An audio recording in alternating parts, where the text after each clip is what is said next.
হিল্লা বিবাহ বলতে যেটা বুঝায় আপনারা বুঝেন ভালো করে, হিল্লা বিবাহ কাকে বলে এটা বুঝেন। ইসলাম ধর্মে যেই হিল্লা বিবাহর কথা বলা হচ্ছে, এই বিবাহের সাথে এই হুজুররা যেটা আকাম কুকাম করছে কয়দিন আগে, এইটার কোন সম্পর্ক। হিল্লা বিবাহ বলতে যেটা বুঝায় আপনারা বুঝেন ভালো করে, হিল্লা বিবাহ কাকে বলে এটা বুঝেন। কেউ যদি ইচ্ছায় অনিচ্ছায় স্বইচ্ছায় কিংবা কারো প্ররোচনায় পড়ে রাগান্বিত হয়ে কিংবা আনন্দের সাথে যে কোনো হালে স্ত্রীকে তালাক দেয়, তখন সে তালাক পতিত হবে। সুনির্দিষ্ট নিয়ম অনুযায়ী ইদ্যত পালনের পরে সে স্বাভাবিক পর্যায়ে সামাজিক নিয়ম অনুযায়ী আরেকজন পুরুষের সাথে ইদ্যত পালনের পরে বিবাহ বন্ধনে আবদ্ধ হবে। কোন চুক্তি না, 2 ঘন্টার চুক্তিতে যেটা করছে এটা বদমাইশ। এগুলির ধরে জনসম্মুখে জুতা দিয়ে ফিরান যেত। এদের কারণে ইসলাম ধর্মের বদনাম হচ্ছে, মানুষের কাছে ইসলাম সম্পর্কে ভুল মেসেজ যাইতেছে।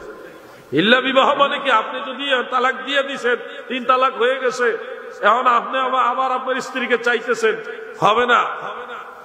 ইদ্যত পালনের পর আপনার স্ত্রী স্বাভাবিক নিয়মে সামাজিক সিস্টেমে আরেকজন পুরুষের সাথে সুনির্দিষ্ট নিয়মে বিবাহ বন্ধনে আবদ্ধ হবে, কোন চুক্তিতে না, ওনার সাথে সংসার করার নিয়তে। আপনি গেলেন তো মাঝখানে ডসকায় গেলেন, ওই লোকে বিবাহ শাদী করে আপনার স্ত্রীকে নিয়ে সংসার করবে। এখন তার আপনার স্ত্রী না, এখন ওনার স্ত্রী। সংসার করতে থাকবে। এটা 2 বছর হইতে পারে, 10 বছর হইতে পারে, 20 বছর হইতে পারে, একেবারে ইন্তেকালের আগ পর্যন্ত হইতে পারে। ওনার কোনো টাইম নাই। উনি, আপনি যেমন আগে স্ত্রী হিসেবে সংসার করছেন, উনিও স্ত্রী হিসেবে সংসার করবে।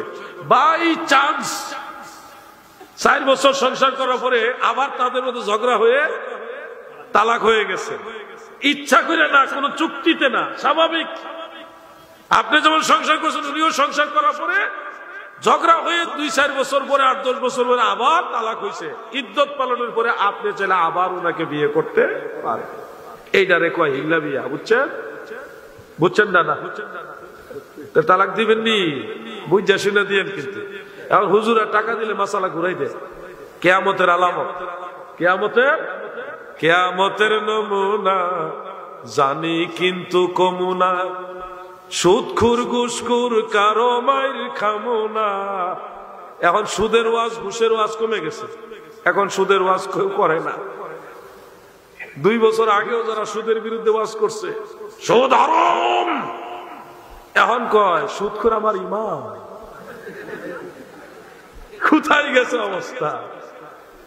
এইগুলি হলো কিয়ামতের আলামত। এটিরে সবার আগে আল্লাহ জাহান্নামে পাঠাইবে, জাহান্নাম উদ্বোধন করবে এগুলোর দিয়া। কথা বুঝছেন? খবরদার, সুদ আগে যেমন হারাম এখনো হারাম, কিয়ামত পর্যন্ত হারাম। ঠিক কিনা বলে? সুদের ওয়াজ করছি গত 1 মাস, ইচ্ছা করে করছি সুদের ওয়াজ, 20 লাগাইয়া করাইছি। যাই হোক, আপনাদের বললাম এটুকুই।